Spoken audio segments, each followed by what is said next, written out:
ನಾವಿವತ್ತು ಕ್ರಿಸ್ಪಿ ಆಗಿರುವಂತಹ ಹಾಗಲಕಾಯಿ ಫ್ರೈಯನ್ನು ಮಾಡ್ತಾಯಿದ್ದೀವಿ.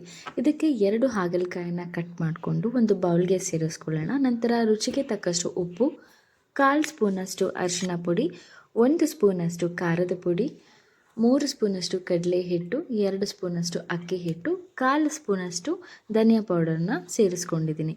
ಇದನ್ನು ಎಲ್ಲದನ್ನು ಹಾಗಲಕಾಯಿಗೆ ಮಿಕ್ಸ್ ಮಾಡ್ಕೊಳ್ಳೋಣ. ನಂತರ ಇದಕ್ಕೆ ಸ್ವಲ್ಪ ನೀರನ್ನು ಸೇರಿಸ್ಕೊಂಡು ಚೆನ್ನಾಗಿ ಕಲಿಸ್ಕೊಳ್ಳೋಣ. ಹಾಗೆ ಒಂದು ಪ್ಯಾನನ್ನು ಹೀಟ್ ಮಾಡಿ ಸ್ವಲ್ಪ ಎಣ್ಣೆನ ಸೇರಿಸ್ಕೊಳ್ಳೋಣ. ಇವತ್ತು ನಾವು ಶಾಲೋ ಫ್ರೈಯನ್ನು ಮಾಡ್ತಾ ಇದ್ದೀವಿ. ಹಾಗೆ ಕಲಸಿಟ್ಕೊಂಡಿರುವಂತಹ ಹಾಗಲಕಾಯಿ ಮಿಶ್ರಣನ ಪ್ಯಾನ್ಗೆ ಸೇರಿಸ್ಕೊಂಡು 2 ಕಡೆ ನೀಟಾಗಿ ಫ್ರೈ ಮಾಡಿದ್ರೆ ಕ್ರಿಸ್ಪಿ ಆಗಿರುವಂತಹ ಹಾಗಲಕಾಯಿ fry ready. Thank you for watching.